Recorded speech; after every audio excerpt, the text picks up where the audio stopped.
ओम नमो भगवते वासुदेवाय। ओम नमो भगवते वासुदेवाय। नारायणं नमस्कृत्यं नरं चैव नरोत्तमं देवीं सरस्वतीं व्यासं सरस्वती व्यासं ततो जयमुदीरये। नष्टप्रायेषु भद्रेषु नित्यं भागवत सेवया भगवती उत्तम श्लोके भक्तिर्भवती नैष्ठिकी। ओम ज्ञानतिमिरन्धस्य ज्ञानाञ्जनशलाकया चक्षुरुन्मीलितं येन तस्मै श्रीगुरवे नमः। श्रीचैतन्यमनोभीष्टं स्थापितं येन भूतले स्वयं रूपकदामह्यं ददाति स्वपदान्तिकम्। वन्देऽहं श्रीगुरुं युतापदकमलं श्रीगुरुं वैष्णवांश्च श्रीरूपं सागरजातं सहगना रघुनाथान्वितं तं सजीवं साद्वैतं सावधूतं परिजनसहितं कृष्ण चैतन्यदेवं श्रीराधा कृष्णपदां सहगना ललिता श्रीविशाखान्वितांश्च हे कृष्ण करुणा सिंधु दीनबंधो जगत्पते गोपेश गोपीककां श्री राधा नमस्तुते। तप्त कांचन गौरंगी राधे वृंदावनेश्वरी वृषभानुसुते देवी प्रणमामि हरिप्रिय। वाञ्छाकल्पतरुभ्यश्च कृपा सिन्धुभ्यः च पतितानां पावनेभ्यो वैष्णवेभ्यो नमो नमः। जय श्री कृष्ण चैतन्य प्रभु नित्यानंद श्री अद्वैत गदाधर श्रीवासादि गौर। हरे कृष्णा कृष्णा कृष्णा कृष्णा हरे हरे हरे राम राम राम हरे हरे। हरे कृष्णा कृष्णा कृष्णा हरे हरे हरे राम राम राम हरे हरे। हरे कृष्णा कृष्णा कृष्णा हरे हरे हरे राम राम राम हरे हरे।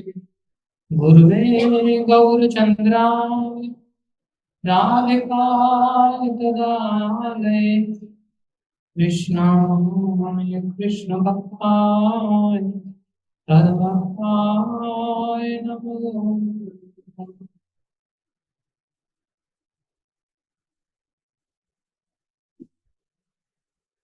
हरे कृष्ण। सभी भक्तों का हार्दिक अभिनंदन है, स्वागत है। आज हम सभी भाग्यशाली हैं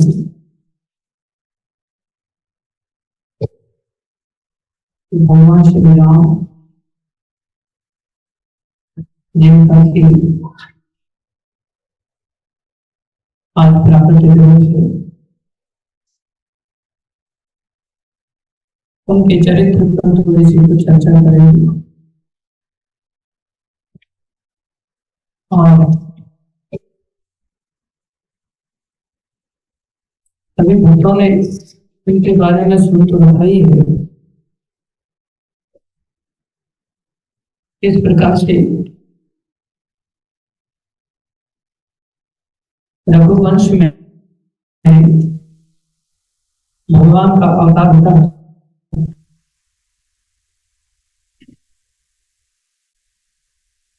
महाराज दशरथ, कौशल्या माता, कैकेयी माता और यशोदा माता के घर में सुमित्रा माता।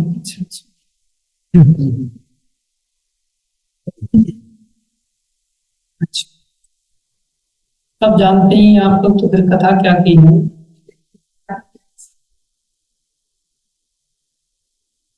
भगवान राम की कथा इतनी आवश्यक है। भगवान के समस्त अवतारों की कथाएं बड़ी अद्भुत है। विशेष रूप से हम सभी संसारियों के लिए बहुत आवश्यक है कि भगवान राम के चरित्र का हम पहले श्रवण कर लें।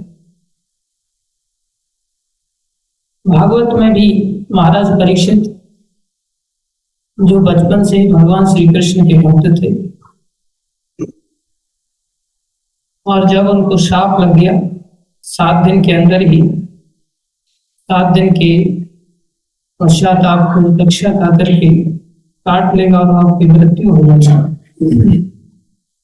उन्होंने प्रश्न किया, कैसे मरणासन्न व्यक्ति को क्या करना चाहिए। जानते तो पहले से ही थे, मरणासन्न ही नहीं, जो मरणासन्न नहीं है, जो जीवन जी रहा है, उसको भी केवल भगवान की भक्ति ही करनी चाहिए। सबको ही भगवान की भक्ति कैसे हो सकती है। भक्ति भगवान के भक्तों की संगति में, कथा सुनने से ही आरंभ है। संगति से ही आरंभ हो जाती है।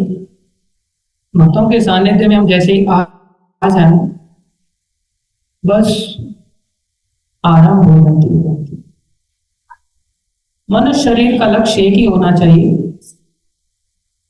कि हम कैसे जीवन में भक्ति को बढ़ाएं, कैसे हम भगवान की ओर जाएं। भगवान से दूर जाने पर हम सोचे नहीं कर सकते, लेकिन हम भगवान की ओर नहीं जाते, हम धन की ओर जाते हैं। हर व्यक्ति धनवान बनना चाहता है।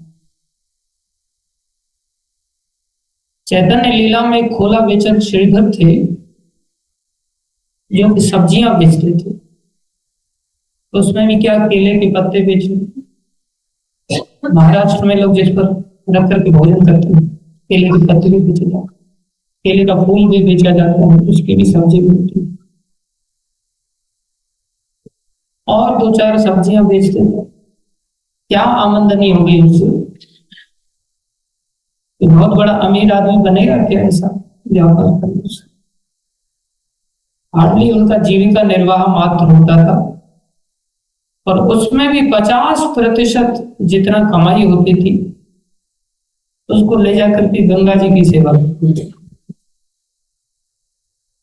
गंगा जी की पूजा अर्चना में सामान खरीद करके भगवान की, गंगा माता के भगवान के चरणों से आ रही है, इनकी मेरे ऊपर कृपा हो तो भगवान के चरणों की प्राप्ति हो सकती है।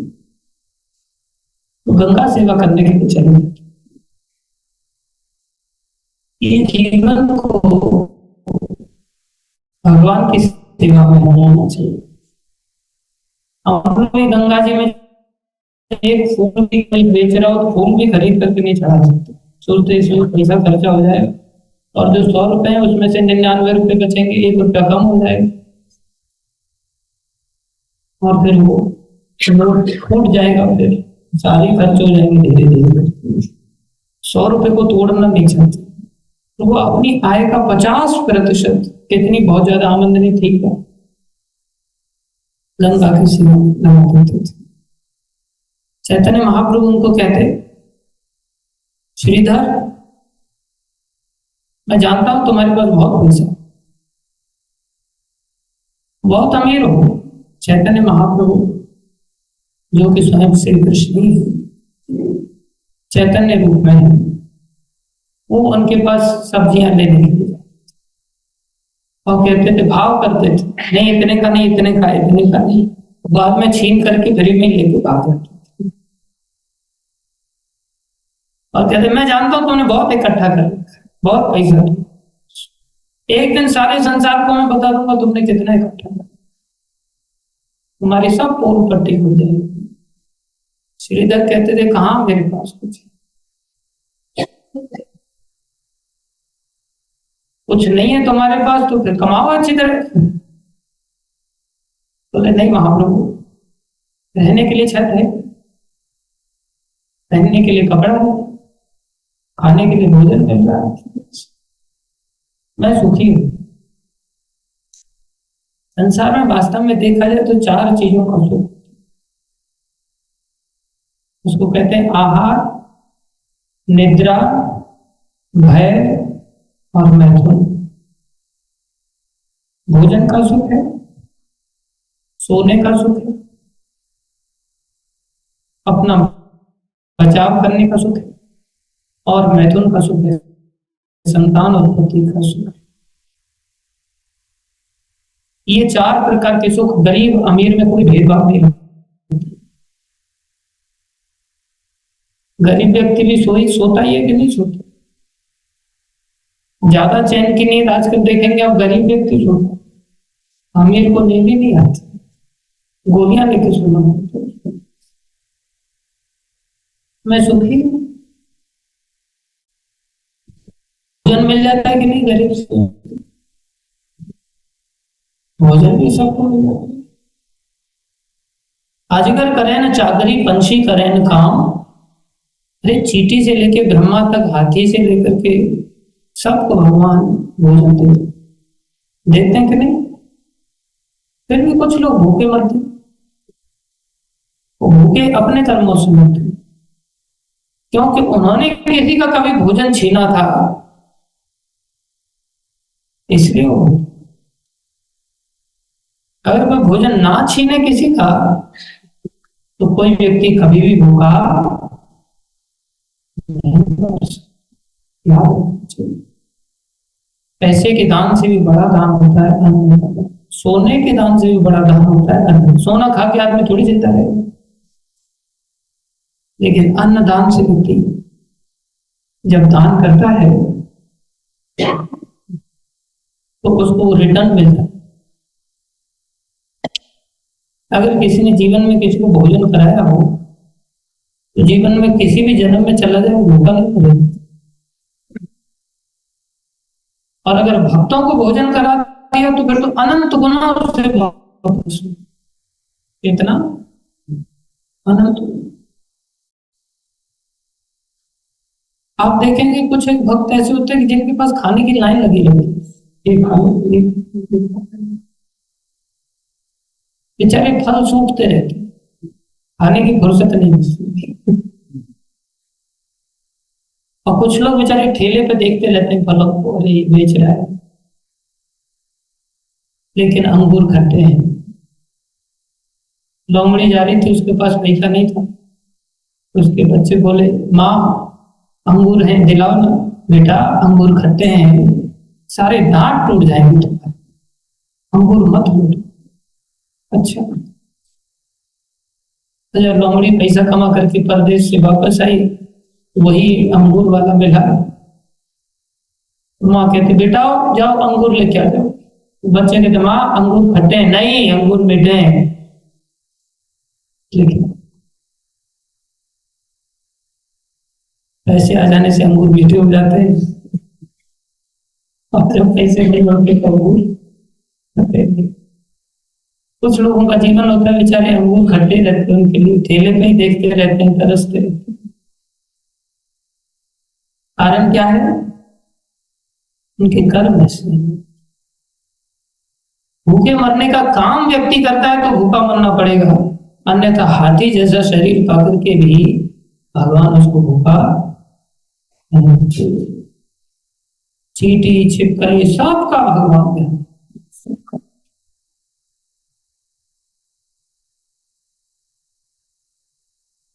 बोला बेचा श्रीधर बोले खाने को भोजन मिल रहा, मुझे दुख कहाँ है, रहने को मकान मिल रहा है।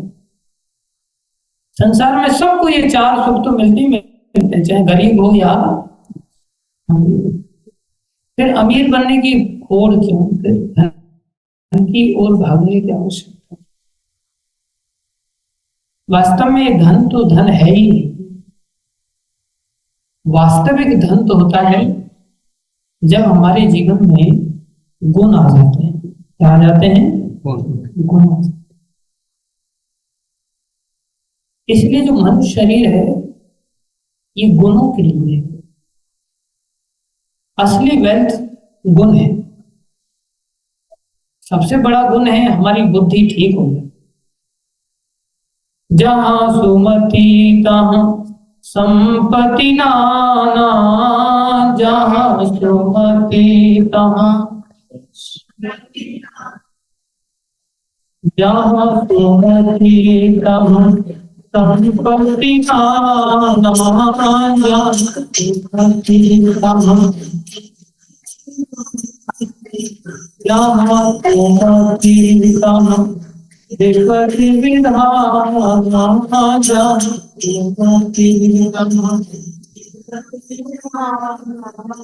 जहाँ उन्नति है वहाँ विपत्तियों का भंडार करने वाला है, और जहाँ उन्नति है वहाँ दुनिया की संपत्ति कुछ है। इसलिए हमें सुमति की भूख बढ़ानी चाहिए, ना कि संपत्ति की। इसकी सुमति, अच्छी मति कैसे आएगी? सुमति क्षुधा बाढ़े नित नई, सुमति क्षुधा बाढ़े नित नई। बोले सुमति क्षुधा, सुमति की भूख बढ़ती है। कब बढ़ती है? जब हम, भूख किसको लगती है? रोगी व्यक्ति को या स्वस्थ व्यक्ति? स्वस्थ व्यक्ति। रोगी व्यक्ति दुर्बल होता है या स्वस्थ व्यक्ति दुर्बल होता है? कठिन प्रश्न पूछा मैंने, तो बताते। रोगी, हम सबकी दुर्बलता भी होती है। जब भूख नहीं मिटती, जब भूख नहीं लगती, इसका मतलब दुर्बलता है। भूख लग रही है तो दुर्बलता चली जाएगी। सुमति क्षुधा बाढ़े नित नई, सुमति क्षुधा बाढ़े नित नई, विषय दुर्बलता गई, विषय दुर्बलता गई। रुपयों की आशा, मोहन की आशा सबको दुर्बल बना देती है, कमजोर बना देती है। हम सबको किसी न किसी के सामने गिड़गिड़ाने पर विवश कर देती है। दुर्बल व्यक्ति गिड़गिड़ा। जब क्षुधा बढ़ेगी तो दुर्बलता चली जाएगी। अब क्षुधा कब बढ़ेगी? भूख कब बढ़ेगी? जब रोग नहीं रहेगा। जानिए तब मन बेरुज गुसाई, जानिए तब मन तब बेरुज मानना, तब निरोगी मानना, तब तब हाँ, मन और बल विराग अधिकारी, मन और बल विराग अधिकारी, जब और बल विराग अधिकारी, जब और बल विराग अधिकार। जब हृदय में संसार से वैराग्य आ जाए, जब हृदय में सुख संपत्ति सोकौल संपत्ति के पीछे राग है, अभी हृदय में वैराग्य नहीं आया, अर्थात हम रोगी है। रोगी व्यक्ति के अंदर सुमति रूपी भूख नहीं पड़ेगी। प्रश्न उठता है, रोग कैसे जाएगा? ये रोग संसार का कैसे जाएगा? कैसा संसार? नश्वर संसार। ऐसा संसार, कौन कौन सी बीमारियां हैं इसमें? काम की, क्रोध की, लोभ की, मोह की, मद की, मात्सर्य की, दंभ की, कपटता की, ये सब बीमारियां हैं जो हम सबको जर्जरित करती है। इसका उपाय क्या है? पैसा? इसका उपाय ये सब चीज नहीं है। शुगर के पेशेंट को आप शुगर खिलाओ तो ठीक होगी क्या बीमारी? नहीं। संसार में यही तो बीमारी है, और उसको भोगी व्यक्ति को भोग और दे दो तो रोग बढ़ेंगे या कम होंगे? बढ़ेंगे। इसका एक ही इलाज है, भगवान के भक्तों की संगति की जाए। क्या किया जाए? भगवान के भक्तों की, और भक्तों की संगति हम कर रहे हैं कि नहीं कर रहे हैं, इसकी पहचान क्या है? भक्तों की संगति कर रहे हैं हम कि नहीं कर रहे हैं, इसकी पहचान क्या है? कोई बता सकता?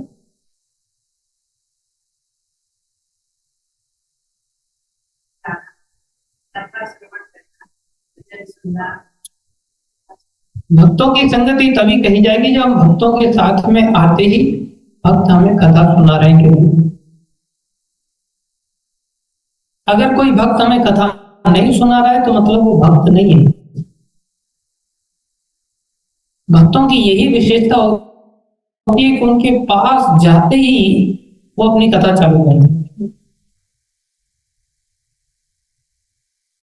यही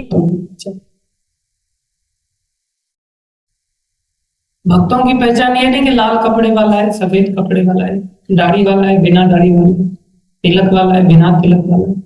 असलियत में भक्तों की पहचान क्या है? उनके पास जाते ही क्या करेंगे? कथा चालू कर देंगे। पास जाओगे अपनी कथा चालू कर देंगे। संसारी व्यक्ति की पहचान होती है वो अपनी कथा चालू कर देता है, और भक्त की पहचान होती है किसकी कथा चालू करता है? भगवान की कथा चालू। कोई अपनी कथा चालू कर दे, मैंने ये क्वालिफिकेशन लिया, मैं यहाँ गया, ऐसा है वैसा है, मेरा घर ऐसा है वैसा है, घर खानदान की संसार की सब कथाओं को चालू कर दे, वो भक्त नहीं है। भक्त उसको कहते हैं जो किसकी कथा चालू कर दे? भगवान की कथा चालू। और भगवान की कथाएं कितनी? अनंत है। हरि अनंत, हरि कथा अनंता। और हमारा जीवन कितना है? हमारा जीवन अंत है या अनंत है? अंत वाला है। तो ये जीवन में हमसे बहुत हो गया अब कथा नहीं, ये जीवन केवल कथाओं के लिए ही मिला है। इसी से अपने आप सुमति आ जाएगी। केवल कथाएं सुनने में इस जीवन को लगा कुछ। भगवान के कितने अवतार हैं? 24। भगवान के अनंत अवतार कितने हैं? अनंत। उनमें से 24 अवतार कुछ प्रमुख अवतार, और इन 24 अवतार राम कृष्ण आदि के अवतार तो और ज्यादा विशेष। दो लोग झगड़ा कर रहे थे, दोनों को पूछा गया कहां से? तुम? यूपी से। अरे तुम राम कृष्ण के देश से होकर के तुम लोग झगड़ा कर। तीसरा व्यक्ति बोले तुमसे तो अपेक्षा की जाती है कि तुम लोगों के पास तो सुमति होनी चाहिए। तो भगवान के जहां अवतार हुए हैं, विशेष रूप से अगर हम कोई अवतार के बारे में नहीं जानते तो कम से कम राम अवतार, कृष्ण अवतार और नरसिंह अवतार, अरे चैतन्य अवतार। कौन सा अवतार? चैतन्य। कम से कम इन 3 अवतारों के विषय में तो हमें जानकारी होनी ही चाहिए। और ये तीनों अवतारों की जानकारी अगर हमारे पास है तो ही हम इनके एसेंस को भी हम जीवन में उतार। इनमें से एक भी अवतार ऐसा नहीं जिसको मिस किया जा सके।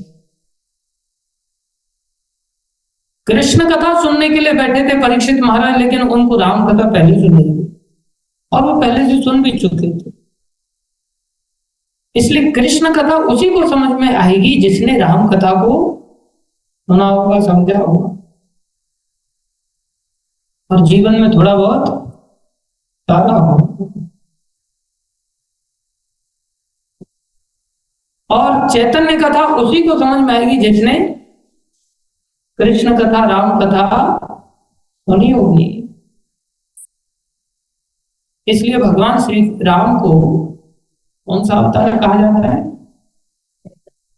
मर्यादा पुरुषोत्तम। कौन सा पुरुषोत्तम अवतार? मर्यादा पुरुषोत्तम। मर्यादा मतलब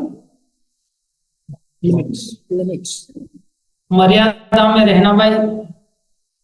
मर्यादा में रहना मतलब लिमिटेड अपने जीवन को जीना। मर्यादा है, इतना किलो मिलेगा नहीं, इसका अर्थ लिमिटेशंस नहीं है, इसका अर्थ है एटिकेट्स। इसका अर्थ सीमित नहीं है। मर्यादा मतलब सीमित। भाई समुद्र अपनी मर्यादा में रहता है, वहां मर्यादा का अर्थ क्या है? सीमा। और यहां मर्यादा का अर्थ क्या है? एटिकेट्स। हमारे जीवन में आचरण में ये सब सभ्यताएं हैं या नहीं? आचरण में हमारे ऐसी सभ्यताएं हैं या से मर्यादा? मर्यादाओं में कौन सा लेवल है भगवान का? उत्तम लेवल है। मर्यादा के जो पालन करने वाले पुरुष हैं उसमें उत्तम लेवल, टॉप मोस्ट लेवल। इसलिए भगवान का नाम क्या पड़ा? मर्यादा पुरुषोत्तम। जिनसे हम क्या सीख सकते हैं? अपने जीवन में मर्यादा सीखनी। कृष्ण भगवान को कौन सा अवतार कहा जाता है?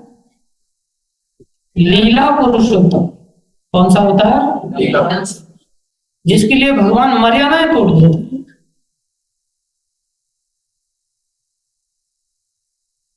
ऐसी ऐसी मनोहारी लीलाएं करते हैं, ऐसी ऐसी मधुर लीलाएं करते हैं कि उन लीलाओं में भगवान का कोई कंपैरिजन नहीं, कोई अवतार नहीं है भगवान का जो उनकी बराबरी। भगवान के अन्य अवतार भी भगवान की लीलाओं में, कृष्ण लीलाओं में बराबरी नहीं कर सकते, लेकिन हम लोग हैं जो उनकी कुछ लीलाओं में बराबरी करने में पीछे नहीं रहना चाहते। उनकी कुछ लीलाओं की नकल करने में हम बहुत आगे बढ़ गए। इसलिए उनकी नकल करने की चेष्टा नहीं करनी चाहिए। उनकी लीलाएं अनुकरणीय नहीं है, उनके कार्य अनुकरणीय नहीं है, उनके आदेश अनुकरणीय है। किनके? भगवान श्री कृष्ण। प्रेम के कारण उन्होंने लीलाएं मधुर मधुर, और कोई करने जाएगा तो फेल हो जाएगा, कर भी नहीं सकता। भगवान का कोई अवतार नहीं कर सकता, लेकिन हम तुच्छ जीव, अनुजीव उनकी नकल करने की चेष्टा। कृष्ण ने भी ऐसा किया, हम क्यों नहीं कर सकते? उनकी लीला अगर श्रवण क्यों किया जाए? बोले उनकी लीलाओं की मधुरी, माधुर्यमा ऐसी है, ऐसी माधुरी है वो अपनी ओर आकर्षित कर लेती। चैतन्य महाप्रभु को कौन सा पुरुषोत्तम कहा जाता है? उनको उदार पुरुषोत्तम। क्या? उदार पुरुषोत्तम। परम करुणा पौधुरी जन निताई गौर चंद्रा। परम करुणा पौधुरी निताई गौर चंद्रा। तव अवतार सारे शिरोमणि सारे शिरोमणि केवल आनंद कंदा केवल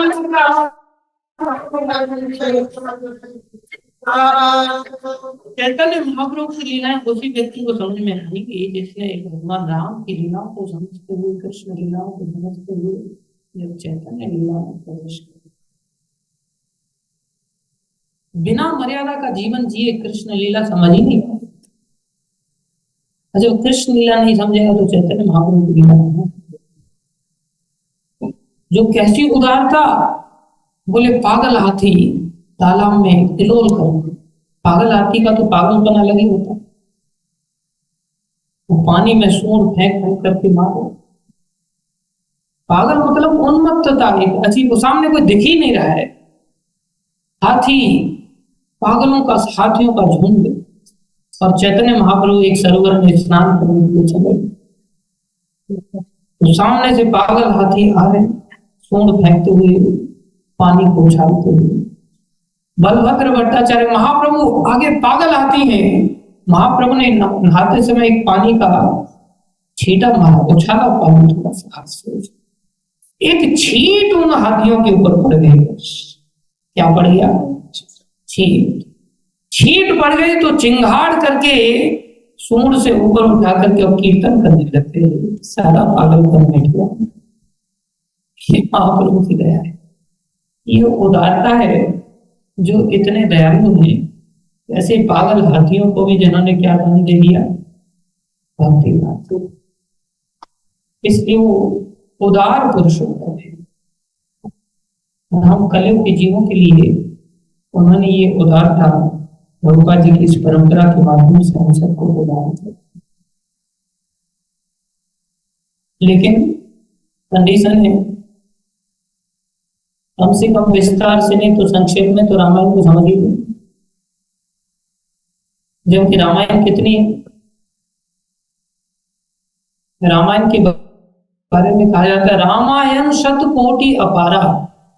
कितनी रामायण है? रामायण की जो पुस्तक है वो कितनी है? शास्त्र कहते 100 करोड़। कितनी? 100 करोड़। ब्रह्मांड में रामायण कितनी है? विचार करो, भगवान की लीलाएं कितनी विस्तारित है। भगवान राम को अगर कोई जानने का चेष्टा करे, ये जीवन में 1 महीने में एक राम लीला को सब समझ में आ जाएगी कि नहीं? अरे एक ग्रंथ पूरा होता नहीं हमसे 100 करोड़ पूरे होंगे। एक वाल्मीकि रामायण श्लोक है, पूरे 700 श्लोकों से युक्त वाल्मीकि रामायण। कितने? 700 श्लोक। अब देखो हम सब कितने बड़े हो गए। हमें, हमारे लिए जो उपलब्ध वाल्मीकि मुनि की दया से जो रामायण उपलब्ध है, उसके भी 700 श्लोक हमने कभी नहीं पढ़े। कितने? 700 श्लोक मात्र कभी नहीं पढ़े। 700 श्लोक अगर रोज एक श्लोक पढ़े तो कितने दिन में पढ़ सकता है? 2 साल में कि नहीं?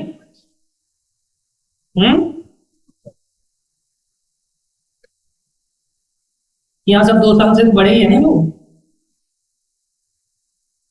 पढ़ चुके रामायण को।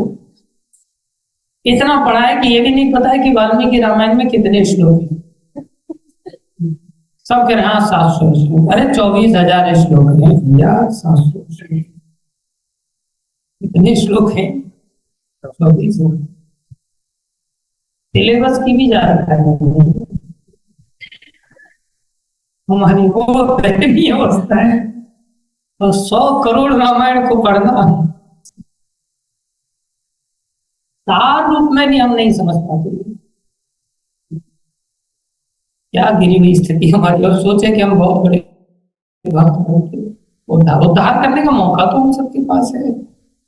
भगवान के धाम को जाने का मौका है। इस नश्वर संसार से मुक्त होकर के, जन्म मृत्यु जरा व्याधि के इस चक्र से मुक्त होकर के भगवत प्राप्ति करने का मौका है। लेकिन हम इस मौके को भुना नहीं पा रहे। हम उन्हीं जीवों की तरह जीवन जी रहे हैं जो कुत्ते, बिल्ली, गधा, सुअर आदि आहार, निद्रा, भय, मैथुन का जो सुख पा रहे हैं वही सुख हम भी पा रहे हैं, चाहे हम गरीब हैं तो भी, और वही सुख अमीर भी पा रहे हैं। और उसके बाद जन्म, मृत्यु, जरा, व्याधि के चक्र में घुस जाना, जबकि हम चाहें तो वैकुंठ भी, भगवान के धाम, गोलोक धाम की प्राप्ति कर सकते। इस चक्र को खत्म कर सकते हैं। ये तिल तिल करके मरना खत्म हो सकता है। किसी व्यक्ति को कोई बीमारी लग जाती है तो कैसा तिल तिल करके मरता है, इच्छा नहीं है उसकी मरने की, लेकिन धीरे धीरे धीरे धीरे करके मौत आकर के उसको जकड़ दी जाती है, व्यक्ति को मरना।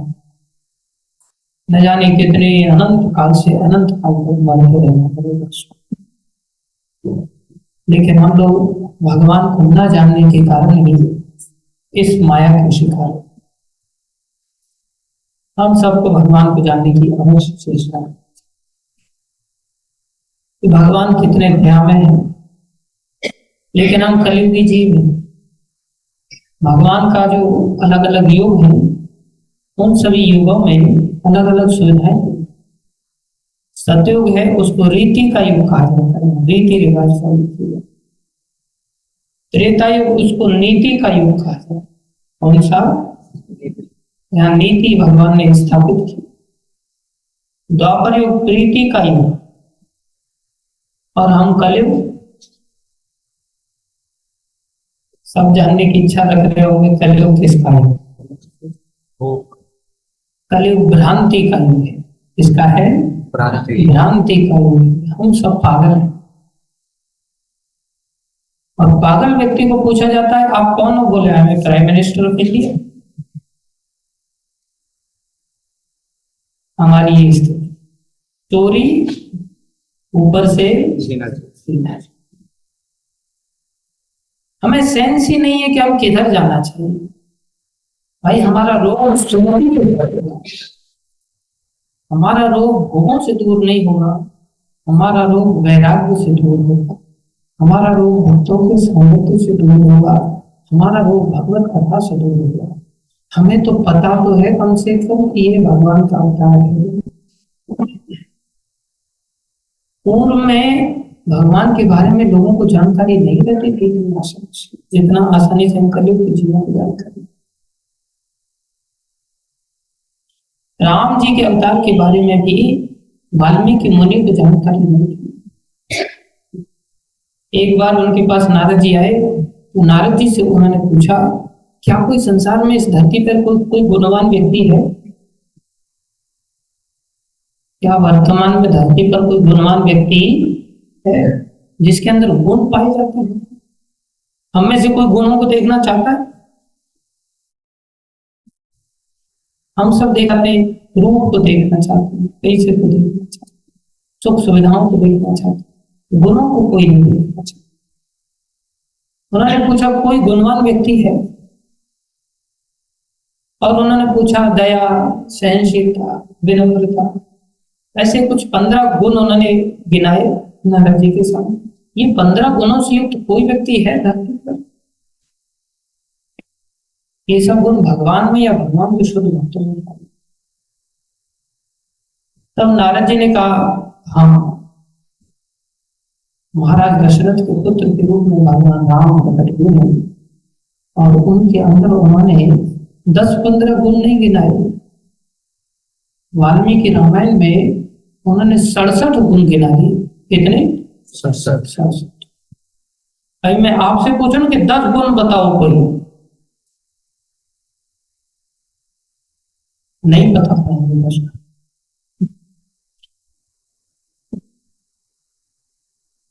और नारद जी ने कितने गुण गिना दिए? 67। और कहा ये तो मैंने संक्षेप में गिना है,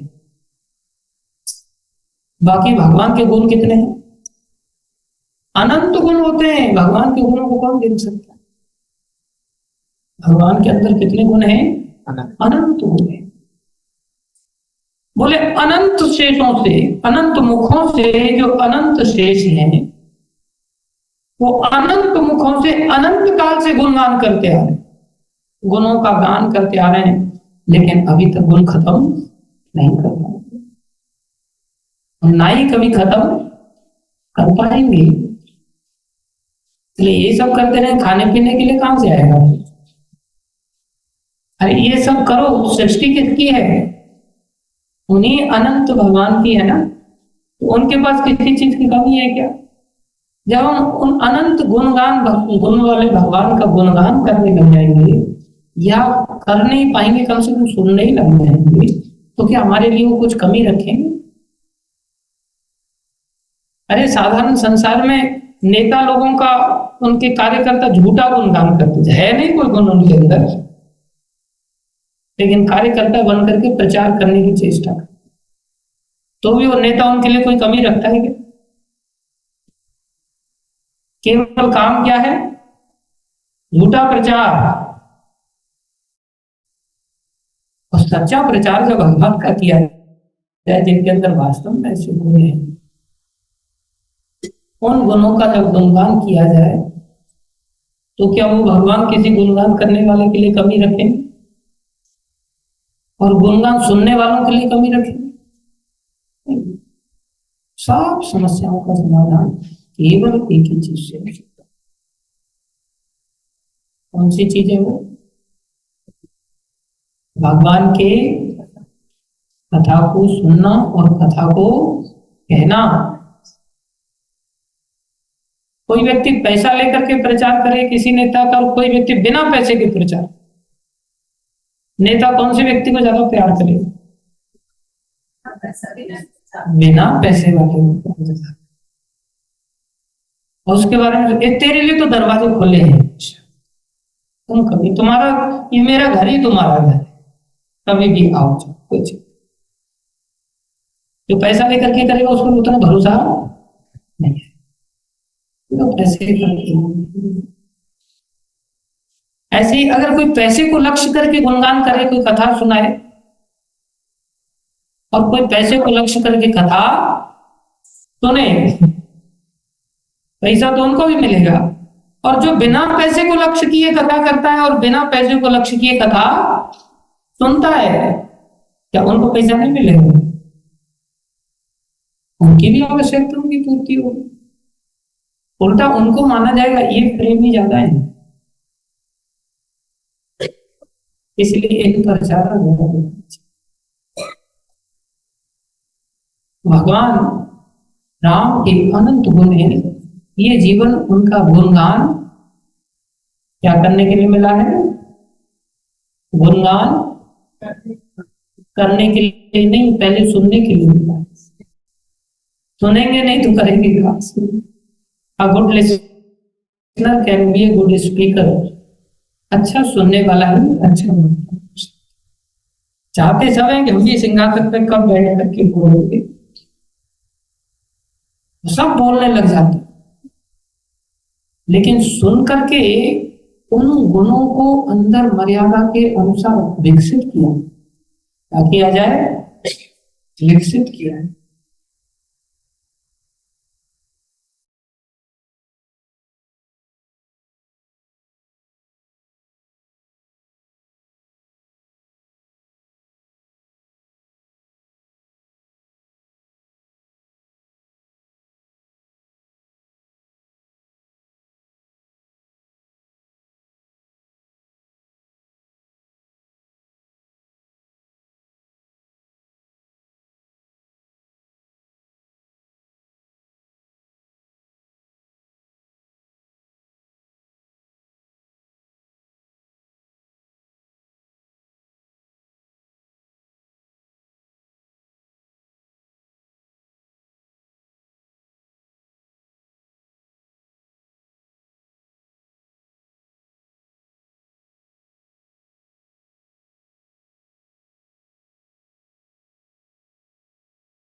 आपका शरीर ही खत्म कर देगा,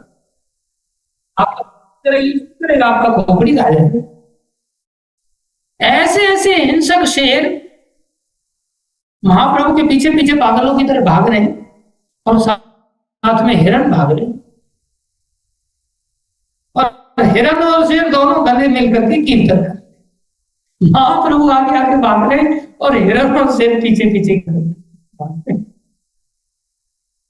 कितनी दूर है आपसे जीवन से ऐसे महाप्रभु की भक्ति पाना, ऐसे महाप्रभु की कृपा पात्र बनना।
उन गुणों से हमें क्या चीज सीखनी है, थोड़ी सी हमारे लिए बहुत सारा चाहिए।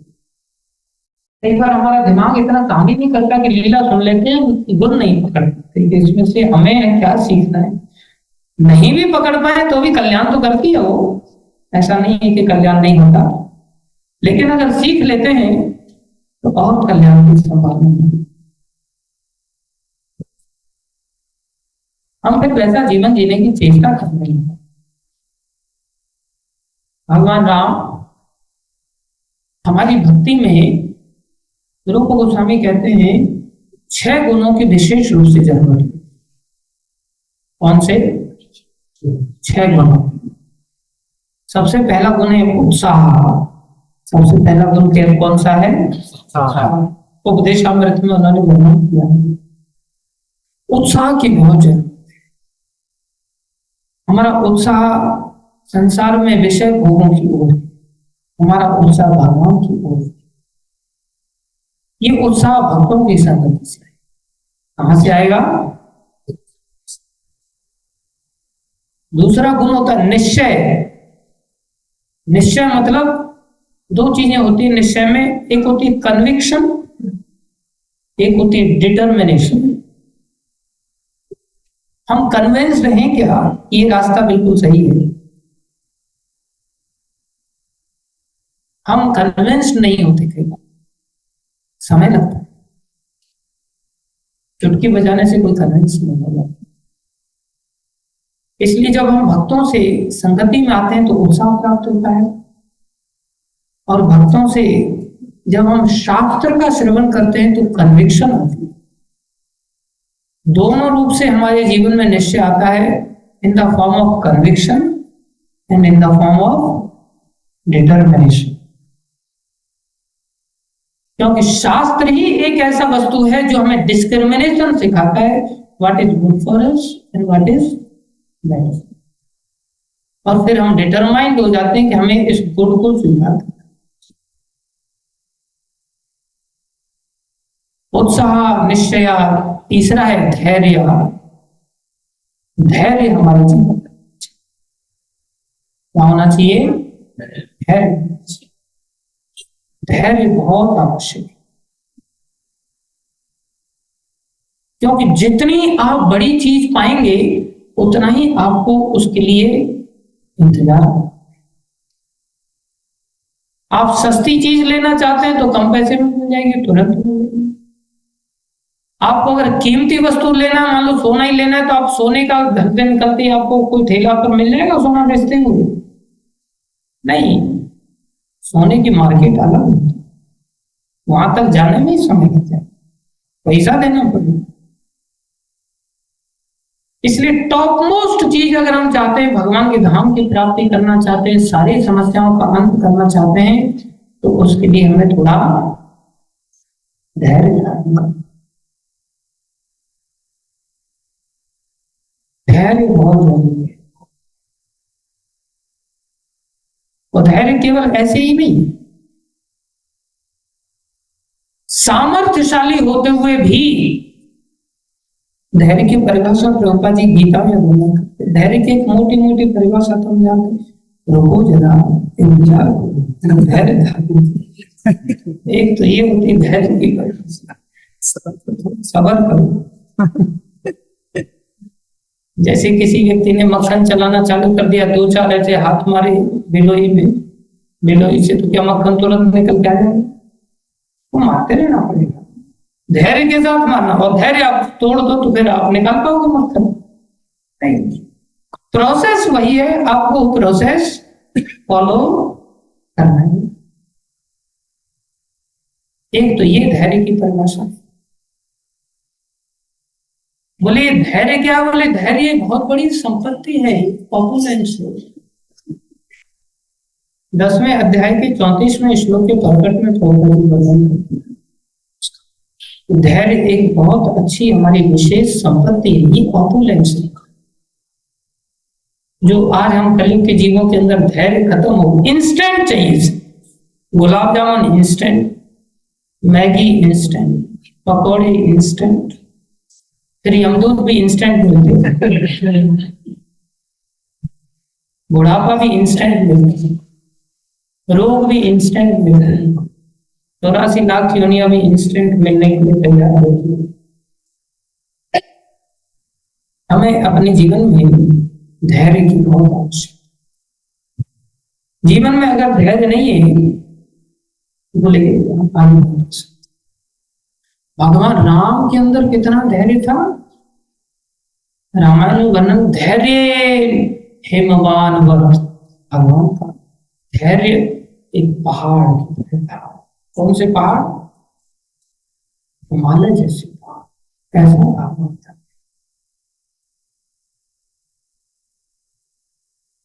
जैसे उनका राष्ट्र यज्ञ होने वाला, युवराज पति है जाने वाला, दूसरे दिन उनको अयोध्या का युवराज बनाया जाएगा, और अचानक से सबसे पहले उन्हीं को समाचार मिला कि आपको वनवास है। और ऐसा हमारे साथ हो जाता।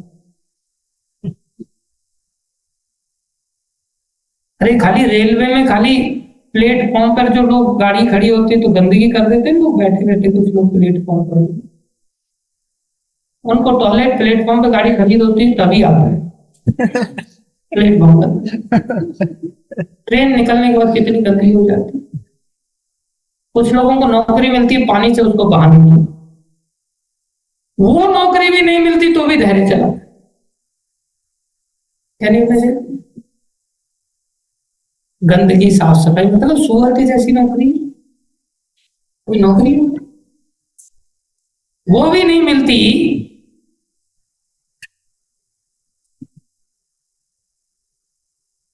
तो धैर्य चला।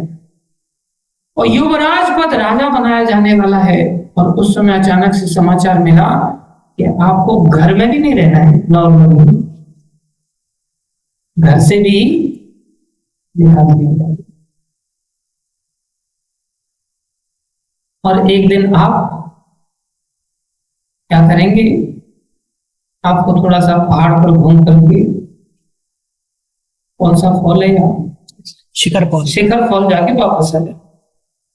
घूमने के लिए तो जा सकते हैं, 14 साल वहीं बिता जंगल में। अरे महाराज दशरथ धैर्य नहीं धारण कर पाए, मूर्छित हो गए।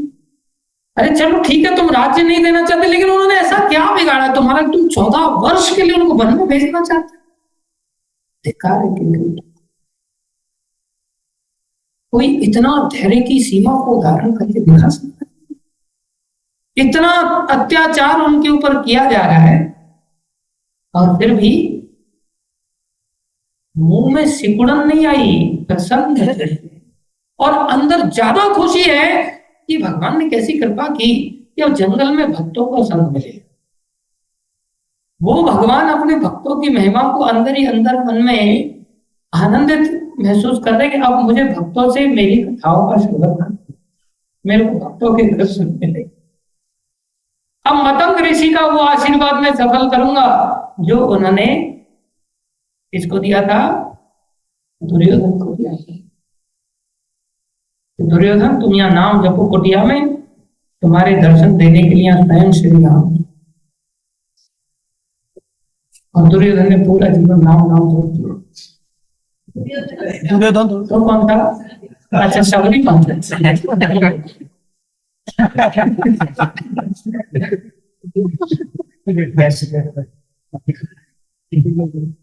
इतना लीलाएं पढ़ता रहता तो वो करेक्टर मिक्स हो जाता है इधर से उधर से। जाग के सुन रहे हैं आप लोग, विद्वान लोग भी। जब शबरी माता थी, इतनी लीला याद है, तो क्या इतना धैर्य आ गया हमारे अंदर? क्या हमारे जीवन में ऐसा धैर्य है? महाराज दशरथ धैर्य धारण नहीं कर, इतना प्रेम था, लेकिन उनका भगवान का अपने भक्तों के प्रति कितना प्रेम है। सुमंत्र से पूछा, सुमंत्र राम आ गए या राम गए? सुमंत्र कुछ कह नहीं था, समझ गए आखिरकार राम छूट गए। कितना बड़ा है, कोई कर सकता है ऐसा? प्रभुपाद जी कहते हैं धैर्य उसको भी कहते हैं कि आपके पास सामर्थ्य है सब कुछ करने की, आपके पास सामर्थ्य है, ताकत है। आप चाहो तो किसी व्यक्ति की गलती पर आप चाहो तो आप कड़ाक से उसको थप्पड़ जड़ सकते हो, ताकत है। लेकिन फिर भी आप उसका सम्मान करो, थप्पड़ नहीं लगाए। इतने धैर्य की जरूरत होती है। जा माफ किया और ताकत है नहीं, माफी करोगे ना? कितनी बड़ी ताकत है भगवान के अंदर सारी सृष्टि को नचाने की।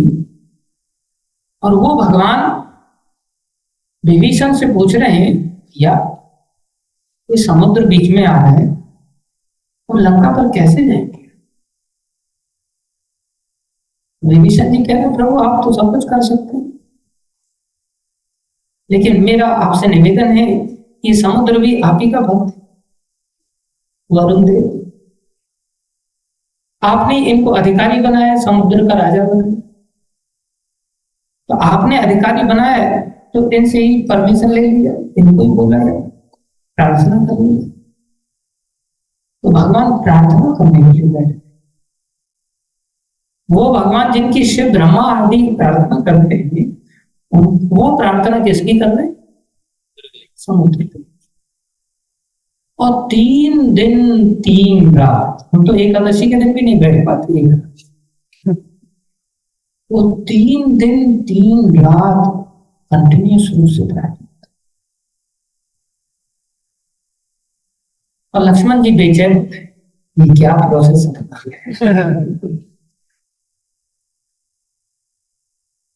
लक्ष्मण जी को शांत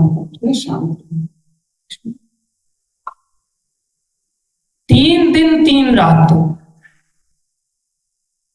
और कोई 3 ही दिन तो इंतजार किया, बोले ज्यादा करना चाहिए। अब भगवान क्षत्रिय गुण को भी निभा रहे हैं।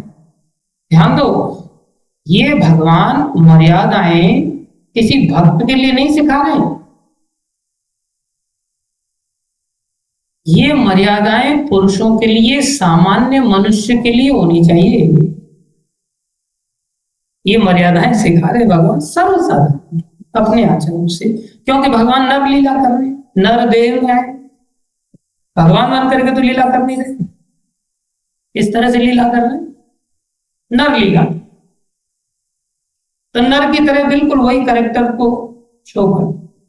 बोले अगर तुम, जैसे कई बार लोग कहते हैं हम तो भक्त है नहीं भाई, सबसे पहले तो मनुष्य है, ना कोई हिंदू है, ना मुसलमान है, ना ये है, ना वो, सबसे पहले क्या है?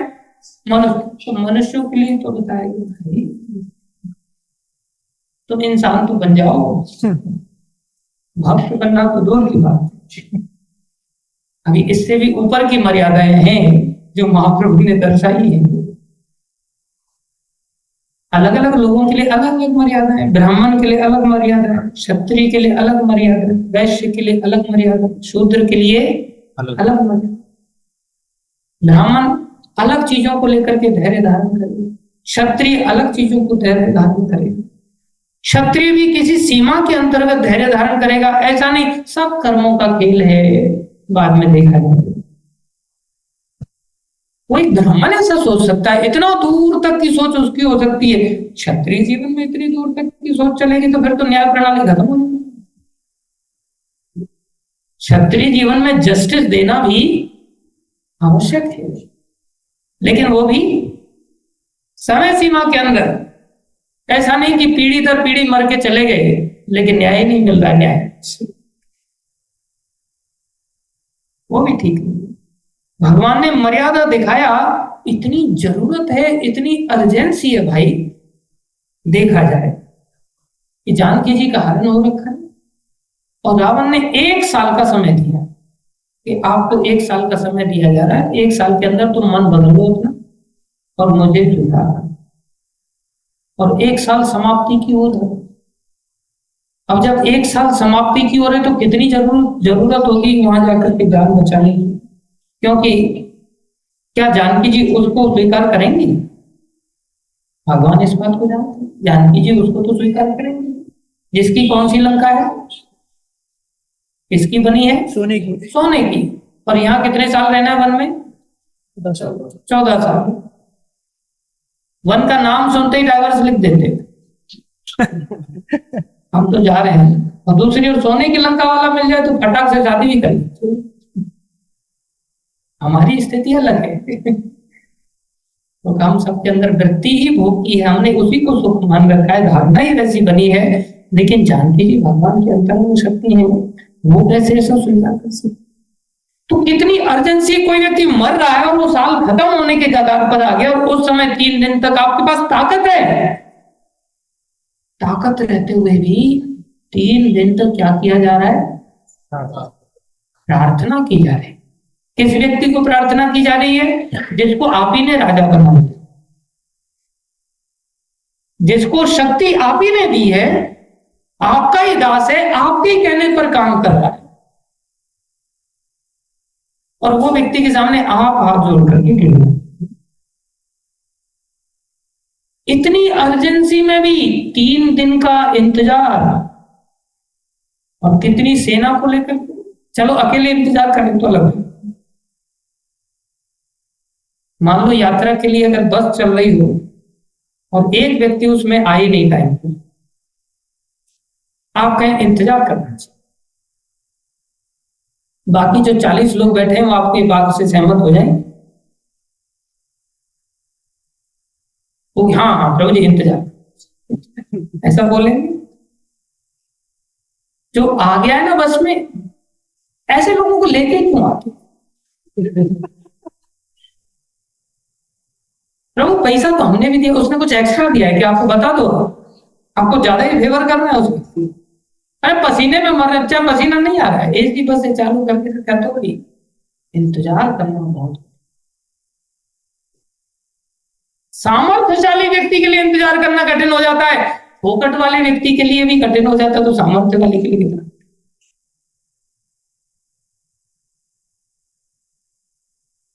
हम महाराज के पास दर्शन कराने के लिए ले गए, फोकट में ले गए। वो वापस आकर के क्या था, प्रभु जी मैंने कितना कष्ट उठाया पता है आपको, पीछे वाली सीट पे बैठ के गया, तो पीछे वाली बकरियों के लिए होती है क्या? पीछे वाली सीट भी इंसानों के लिए थी है ना। तो छोटी मोटी गाड़ी नहीं, इनोवा गाड़ी में लेकर के गए और उसमें फोकट में लेके गए। इतना धैर्य नहीं हृदय में, ये तो मैंने इतना कष्ट उठाया बोले आपके कहने पर। मेरे कहने पर गुरु जी के दर्शन कराए, मैंने ले जाकर के कथा सुनाया, बोले आपके कहने पर। 2 दिन मैंने कथा सुनी, मेरे कितना कष्ट उठाया। हमारी बुद्धि का स्तर तो देखे उनके स्तर। उधर भरत महाराज प्रतीक्षा कर रहे हैं 14 वर्ष के लिए। भरत महाराज बिल्कुल जौ जो होते हैं ना, गेहूं भी नहीं, जौ, कच्चे जौ खाते हैं भिगो भिगो करके रात को, और कुछ आहार में है ही नहीं। और इतना प्रेम है, इतना प्रेम है, प्रभु अगर एक दिन भी लेट हो गया वापस हमें, मैं प्राण दूं। इधर भी जान जाने के लिए तैयार बैठी है, इधर भी जान जाने के लिए तैयार बैठी। और इधर वानरों की संख्या कितनी है अनुमान नहीं लगा सकता, अनुमान नहीं लगा सकता। और वो वानर सेना कुलकुला रही। रामायण अगर आप पढ़ेंगे, अब मैं पढ़ूंगा तो सब तो मैं बहुत सारा चिल्ला 7 बजे कथा समाप्त करनी थी, और अभी मैंने एक भी श्लोक इसमें से पढ़ा नहीं है। मैं बहुत सारी चीजें अपनी भाषा में ही आपको बता रहा हूँ, पढ़ के ही बता रहा हूँ, ऐसा नहीं सोचना मैं अपने घर से बता रहा हूँ। लेकिन सार रूप में बता रहा हूं कि जो दूत रावण को जाकर के सूचित करता है वानरों की संख्या को लेकर के, तो दूत कहता है रावण जो आपके पास लंका को जला के गया था ना, वो उनकी सेना का सबसे कमजोर पुत्र है।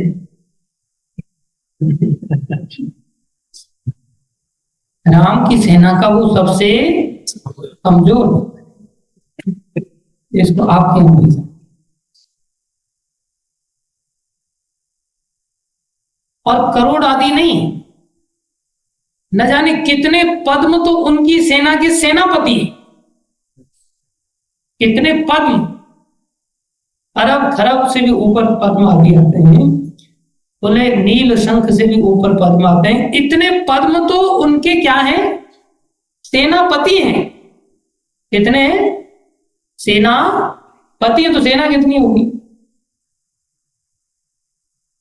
और बोले एक एक में ऐसी सामर्थ्य है कि मछली के साथ में समुद्र को पी जाए। पुल के लिए इंतजार करने की जरूरत। जितने भी जीव जंतु अंदर समुद्र में, ऐसा नहीं सोचना कि बढ़ा चढ़ा कर, नहीं, बढ़ा चढ़ा करके दूध थोड़ी बोलता हूं रावण का, वो तो सही रिपोर्ट करता ना। बोले ऐसे ऐसे सामर्थ्यशाली है कि समुद्र को एक ही पी जाएगा, और आपकी तो चटनी बना के खाते हैं। बोले हाथ मल रहे, इतनी खुजली हो रही है एक एक मिर्ची के लिए, ऐसे हाथ मल रहे। ठंडी में आदमी गर्माहट तो नहीं करते, ऐसे हाथ मल रहे, कब जाने को मिलेगा, कब जाने को मिलेगा। और भगवान 3 बहन की सीमा देखो, और वो भगवान राम क्या कौन है? बोले उनके स्वामी है, स्वामी के कारण शब्द है, स्वामी के कारण ऐसा। और जब 3 दिन हो गए तब भी प्रकट नहीं हुआ। भगवान लक्ष्मण धनुष बाण लाओ मेरा। प्रभु पहले ही साथ में लेके घूम रहे कोई इंतजार, खुश हो गए लक्ष्मण। आप बेटा पता चलेगा तेरे को, बहुत भाव रहा। जैसे ही उन्होंने तीर संधान, अग्नि बाण लाओ प्रभु, बस इसकी ये औकात। अग्नि बाण के संधान मात्र करने से वो आग प्रकट होने लगी, वो जलन होने लगी तेज से ही, ये सारे समुद्री जीव बेचारे। तब वरुणदेव को पता चला कि जलन क्यों हो रही है। समझ आया एकदम से क्या करें, क्षमा, राम से रक्षा करो, रक्षा करो। और देखो पृथ्वी जल अग्नि वायु आकाश ये पंच तत्व आप ही ने बनाए हैं, और ये आपने बनाए तो इनके अंदर तो पहले से ही जड़ता है, ये तो जड़ तत्व, तो डेड मटेरियल है। और इनका राज आपने मेरे को बना दिया, तो मैं भी कौन सा चेतन हूँ, मेरी गलती क्या करूँ, मैं भी जड़ी तो हूँ। नहीं सुनी मैंने आपकी बात, मैं क्षमा चाहता हूँ। एक समुद्र क्या अनंत समुद्र आप सुखा सकते हैं, आपकी क्या समझ है। लेकिन फिर भी मैं चाहता हूं ऐसा आप मेरे ऊपर कृपा करें, जिससे कि, और ये शक्ति आप ही ने तो दी है, मेरी अपनी क्या शक्ति, आप कृपा करके आपका भी अनंत काल तक यश पहले, मैं भी उसमें पूरी सहायता करूंगा। मैं पत्थरों को डूबने नहीं दूंगा। नल नील आदि हैं आपके पास, तो ऐसे तपस्वी हैं, ऐसा वरदान प्राप्त है कि किसी पत्थर को हाथ लगा करके वैसे फेंक देंगे तो वैसे ही पत्थर नहीं, आप ऐसे। खैर कथा बड़ी लंबी, एक कथा को भी सुनाएंगे तो एक कथा बहुत लंबी चली जाएगी। क्या था, कितना धैर्य था, ये भगवान राम हमें धैर्य सिखाते हैं। हम ये भक्ति के लिए धैर्य बहुत, हम एक दिन मंगल आरती कर लेते, सोचते आज पैसा नहीं आएगा, मंगल आरती की थी, और प्रभु जी ने कहा था जो करे मंगला कभी रोए कंगला। मंगल आरती करने वाला कंगाल नहीं होगा। अरे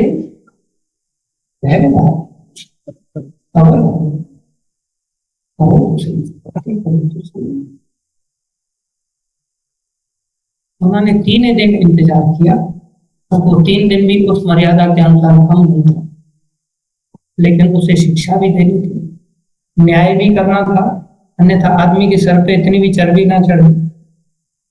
दंड भी देना है, लेकिन जब क्षमा मांग रहा है तो पूछा इस बाण का क्या करूंगा, बाण तो मैंने चढ़ा दिया।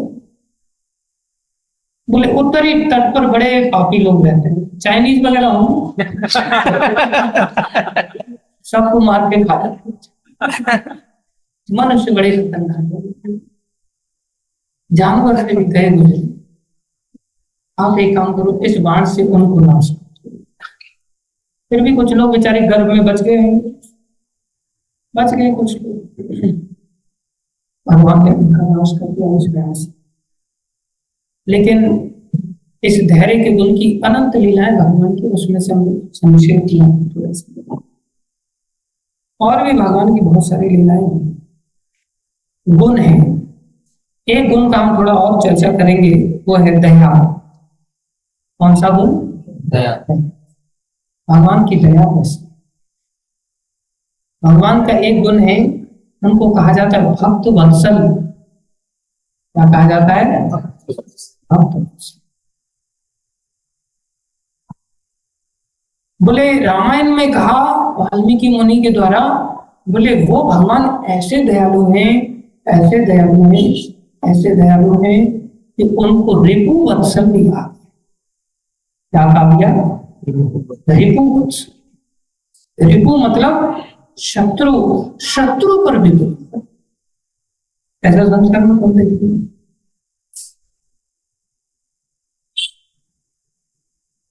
रावण ने शुक नाम का दूत भेजा था, जो गुप्तचर था, और कोई देश के थी दूसरे देश के अगर गुप्तचर को पकड़ ले, क्या करता है फिर? पकड़ ले क्या दंड देते? मृत्यु दंड, वो भी तड़पा तड़पा करके, सारे राज उगलवा करके। जब शुक नाम का दूत भगवान के सेना के अंदर प्रवेश किया, भी सेना पार नहीं की, इधर साइड नहीं, जब चला गया तो उसने सुग्रीव जी के साथ चर्चा चालू कर दी, उनको रिश्वत देने लग गया कि देखो राम के पक्ष में न लड़के तुम्हें रावण के पक्ष में होना चाहिए। तुम इतनी करोड़ों की सेना लेकर के इनके साथ क्यों मिल गए? तुम्हें कोई कमी है तो बताओ, रावण पूरा करो। ये जंगली लोगों के साथ तुम्हें क्या फायदा मिलने वाला? उनकी सोने की लंका, और उनके पास कैसे कैसे लोग हैं। ये तो नर नर नर है, ये तो मनुष्य लोग हैं। और तुम लोग भी कोई ज्यादा नहीं, मिलते जुलते वानर हो। नर और वानर, वानर मतलब जो नर जैसी नकल करे उसको क्या कहते हैं? वानर। मिलते जुलते। और उसका बेटा है ना रावण का, उसका नाम है नरांतक। क्या नाम है? जो नरों का अंत करने में एक्सपर्ट है, इसलिए उसका नाम क्या पड़ा है? नरांतक। तो इतना ही नहीं, उसके पास ऐसे ऐसे बेटे हैं। एक का नाम है देवांतक। क्या नाम है? देवताओं का भी अंत करने में। तो तुम लोगों का वानरांतक नहीं होगा क्या वहां? इसलिए मेरी बात मानो, उधर चले जाओ। सुखदेव ने बोला दीदी ये मजाल, एकदम से सिग्नल देते गुप्तचर आया, गुप्तचर आया। टूट पड़े सारे के सारे। ऐसा लगा कच्चा ही खाए। पूरी सेना के चारों तरफ दौड़ाने लग गए उसको पिट्ठू मारकर। पहले तो दौड़ गई क्षेत्र से, उसको दौड़ाया। अब लगे उसको मारने के लिए, प्राणांत करने लगे। भगवान राम की शरण लेंगे। भगवान अरे छोड़, कहने लग गया मैं दूत हूं, मेरे को नहीं मारना चाहिए, दूत के वध नहीं करना चाहिए। ये नहीं करा मैं गुप्तचर हूं, दूत है तो समाचार दे आकर के। तुम अंडर टेबल चीजें कर रहे हो, ये तो ठीक है। कह रहा चलो जैसा भी है। और सब कुलकुला रहे हैं कि इसको पीस देना चाहिए, लेकिन भगवान ने मना कर दिया नहीं। और उसको कहा देखो तुम्हें बांध के तो रखा जाएगा, प्राण नहीं ले जाएंगे। जब हम लंका में घुस जाए तो क्या अभी सारा सीक्रेट तुम जाके बता देगा, हमारी सारी प्लान प्लान भूल जाएगी। गुप्तचर बन करके आए, तुम्हें बांध के रखा जाएगा, मारा नहीं जाएगा, हमारे प्राणों की तुम्हें अब चिंता करने की जरूरत नहीं। जब हम लंका में चले जाएंगे तब तुम्हें छोड़ दो।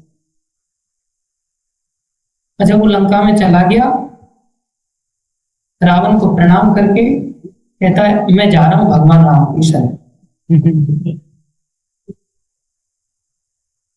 और उसका हृदय परिवर्तित हो गया, दया देकर। वो कह रहा अरे आपके भाई को तो उन्होंने लंका का राज्य ऐसे ही दे दिया प्रणाम करते, आपको भी वो दे देंगे। मैंने चर्चा सुनी, बड़े एकमात्र भगवान की दया, दुष्टों पर ऐसी दया करते हैं। इतना सुनकर के उस दूत का हृदय बदल, कैसी दया।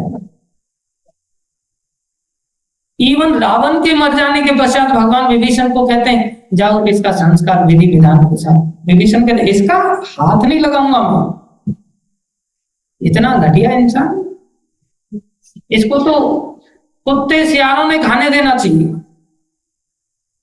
बोले नहीं, व्यक्ति मर गया, अब उससे क्या घृणा करना बेचारे। हम लोगों के अंदर तो इतनी कट्टर घृणा होगी, बोले मैं मर जाऊंगा तो भी मेरे पास मत आना। वो अपना चेहरा मत दिखाना, जैसे मरने के बाद देख नहीं बैठा है। न मरने वाला देख सकता है, न दूसरा व्यक्ति देख करके कुछ कर सकता है, लेकिन घृणा बनी रहती है। और भगवान इतने रिपु वत्सल हैं। अरे भगवान से कोई शत्रुता ही कर ले, लेकिन शत्रुता फिर रावण के स्तर की, छोटी मोटी। भगवान उन पर भी दया, किस पर भगवान भी दया। शूर्पण का आई भगवान के पास, इतना सुंदर रूप धारण करके आई, मेरे को बहुत पसंद है। भगवान कहते हैं कि मैं मर्यादा में जीवन जीता हूं, मैं एक पथ सीखना पड़ेगा। लक्ष्मण से पूछ लो, वो इंटरेस्टेड हो तो वो सोचेगी ये भी कम सुंदर नहीं, लक्ष्मण जी के पास चलेगी। लक्ष्मण जी की पास जाकर ऐसा ऐसा है, आपके भाई साहब ने कहा है आपकी, डरना नहीं, भाई की ओर से पहले से ही सेट करके आती। अरेंज मैरिज भी माना जा सकता है इसको। वो बोले मेरे पास टाइम नहीं, पसंद तो मुझे भी हो तो, लेकिन टाइम नहीं। भक्त क्या पसंद है? बोले इतना मैं तो भाई की सेवा के लिए, मैं पहले ही पत्नी को छोड़ कर के आया हूं, उसके लिए भी मैं नहीं अपने आप को रख पाया हुआ, तुम्हारा मैं कैसे ध्यान रखूं? मेरे पास सबसे बड़ी भक्तों की एक मात्र खूबी होनी चाहिए, उनके पास टाइम ही नहीं रहना चाहिए। नहीं, मेरे पास टाइम, इतना सुनते उसने असली रूप दिखा दिया। लक्ष्मण जी बोले अभी कर देता हूँ हिसाब किताब। चले हिसाब किताब करने के लिए सीधा मान, भगवान ने रोक दिया। नहीं नहीं नहीं, बार बार अपनी ऊंची नाक दिखा रही है, अपनी कान दिखा रही है, मैं बहुत सुंदर हूँ, नाखून इसके सूप के जैसे बाहर निकले हुए। सूर्प नखा था ना उसमें, सूप समझते हैं जैसे गेहूं फटकते हैं ऐसे करके, पुराने समय में गेहूं साफ करने के सूप होता था, ऐसे ऐसे नाखून जिसके हों उसको सूर्प नखा।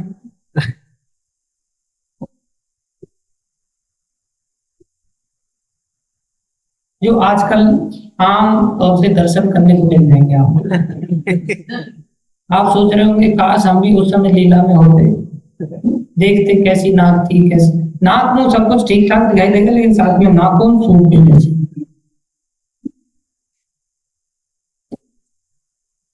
प्राय लोगों के बोले वो सूप न खा, भगवान बोला नहीं छोड़,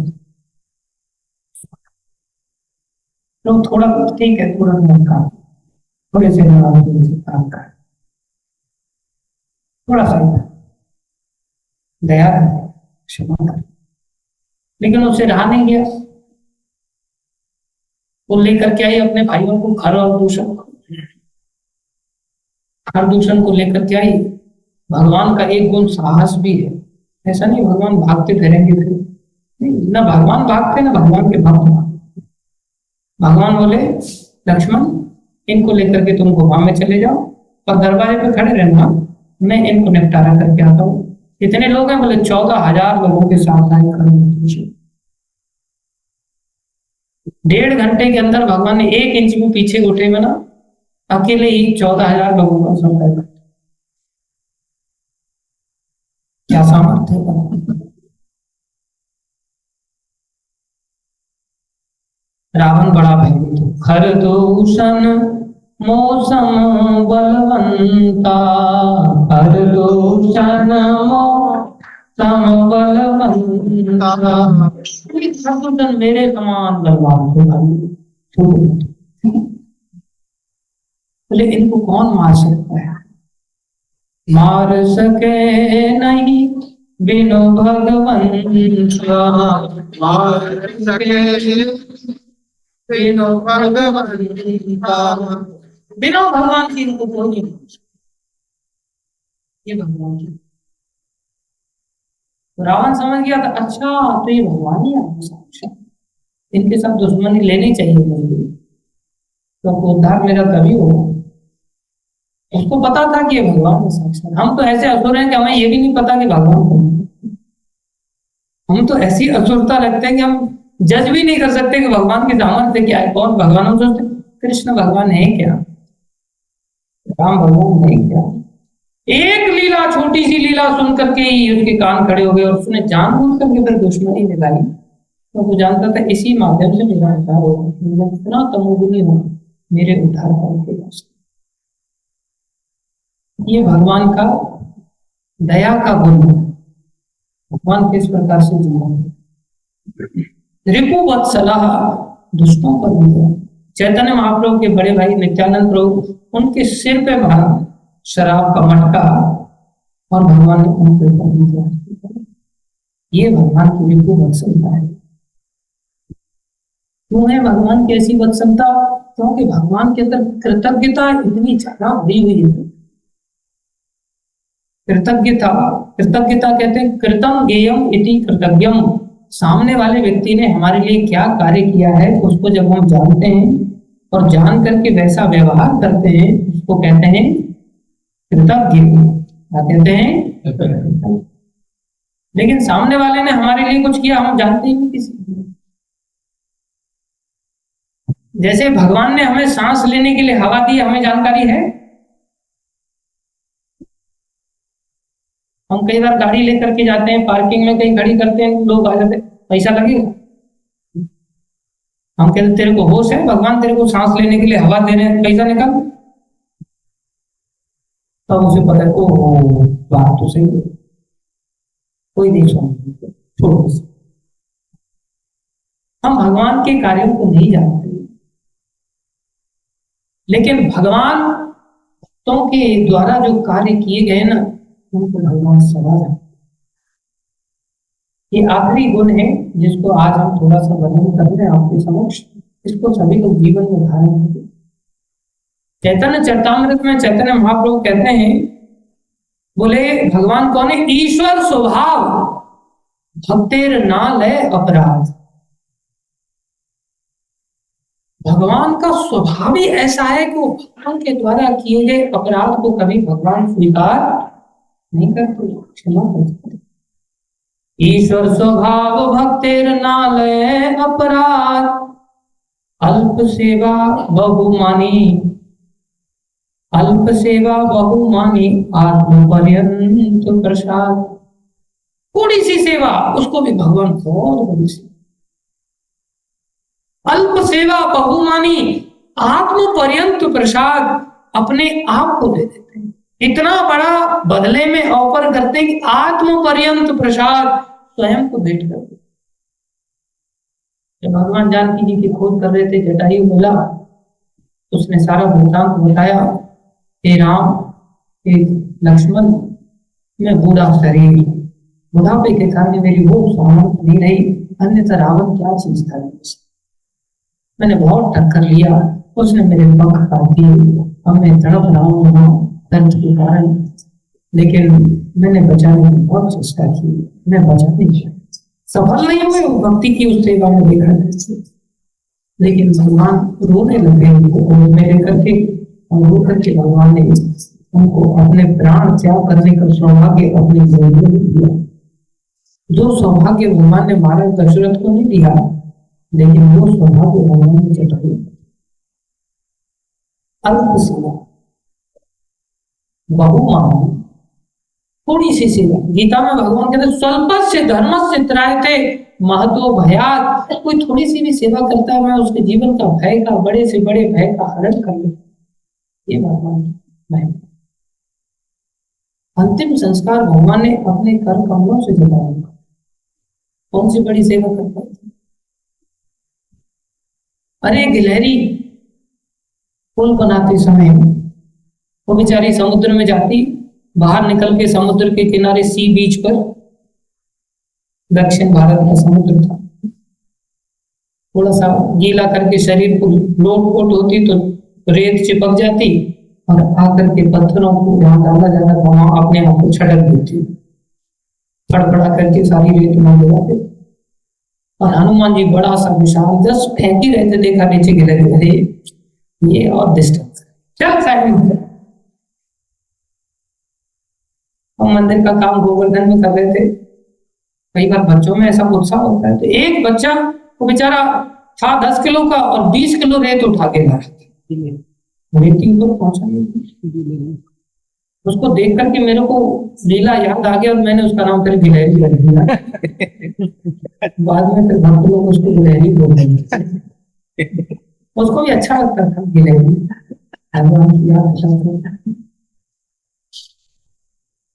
वो गिलहरी हनुमान जी उसको, अब बीच में कई सारे भक्त, चलो बच्चों साइड में हो जाओ, तुम बीच में छोटा छोटा, लेकिन बच्चे थकते नहीं थे, बड़े बड़े थक जाते थे।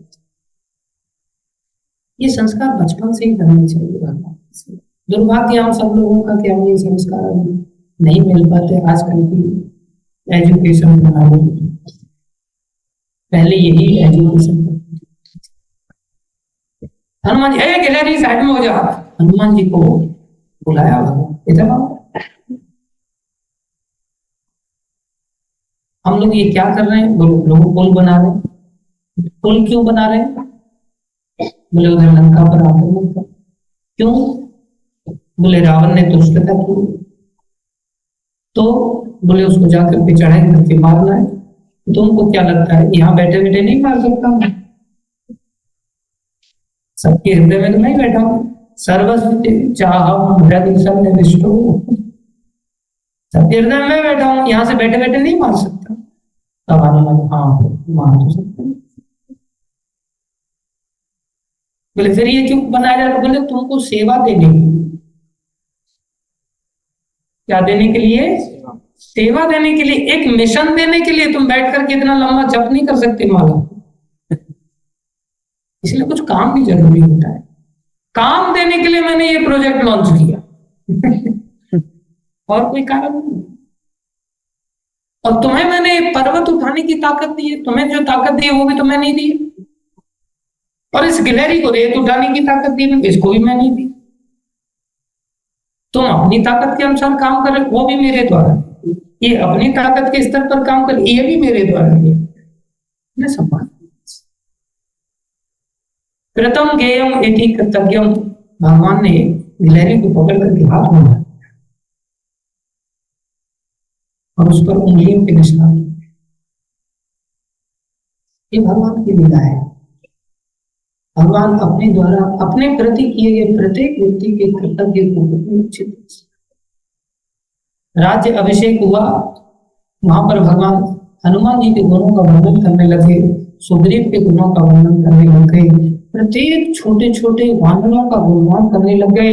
ऐसा गुणगान किया जैसे हजारों मुखों से गुणगान। भरत भाई कपि से उड़न हम नाही, भरत भाई कपि से उड़न हम नाही। अरे भरत, मैं हनुमान जी का ऋण चुका ही नहीं सकता, ऋण ही नहीं हो सकता। इन्होंने मेरे लिए इतना किया। और क्या देने लग गए?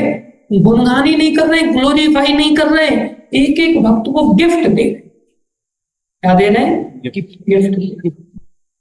और कैसा कैसा अनमोल गिफ्ट, अनमोल गिफ्ट।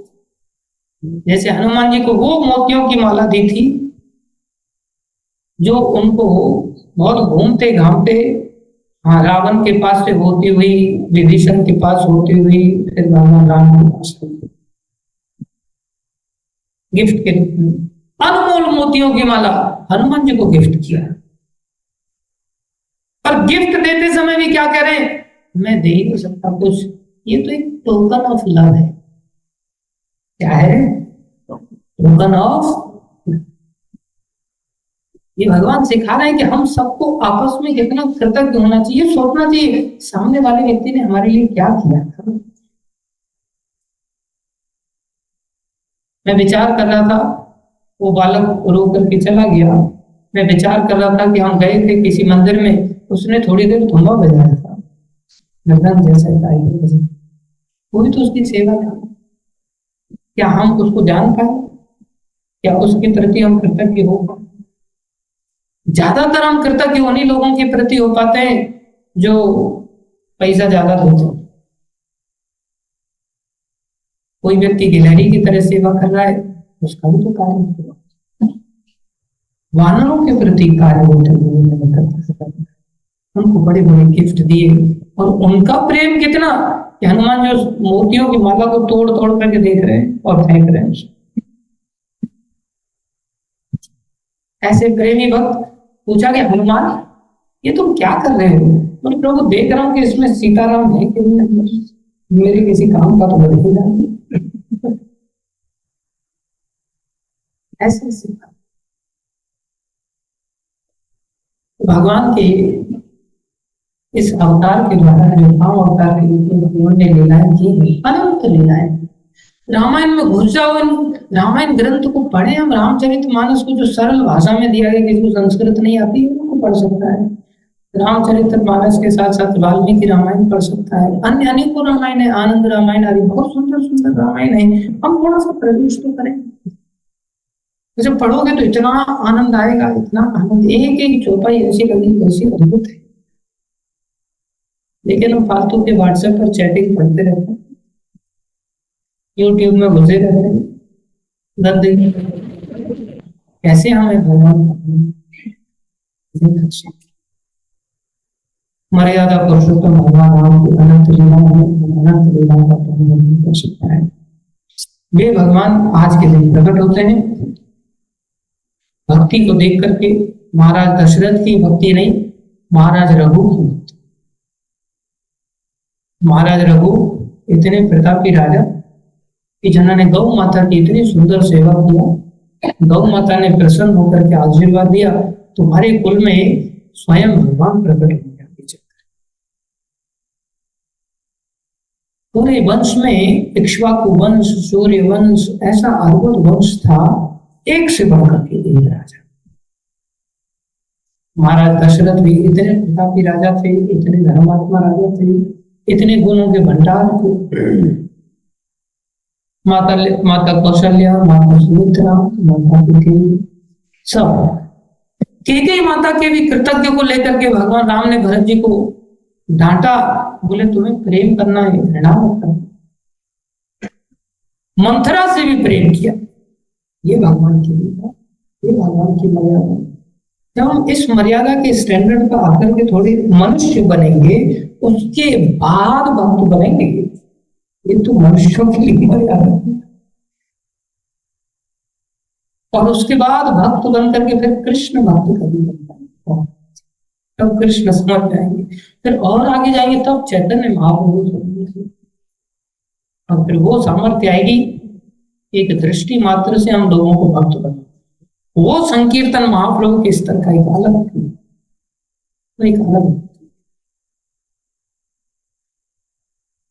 भगवान ना केवल रघुकुल में आकर के रघुवंश के लिए लीला करते हैं, हम सब के लिए भगवान लीला की अनंत गुणों को हमें नहीं अगर सामर्थ्य है समझने की, तो कम से कम 2-4 गुणों को समझने के लिए पेश करना चाहिए और विचार करना चाहिए ये गुण हमारे पास है क्या। उत्तर मिलेगा दूर दूर तक नहीं है। कैसे करेंगे, बोले कथा सुनो, आ जाएंगे ध्यान से कथा सुनो। याद रखो, भगवान राम, भगवान कृष्ण, भगवान चैतन्य, इनमें कोई अंतर नहीं है।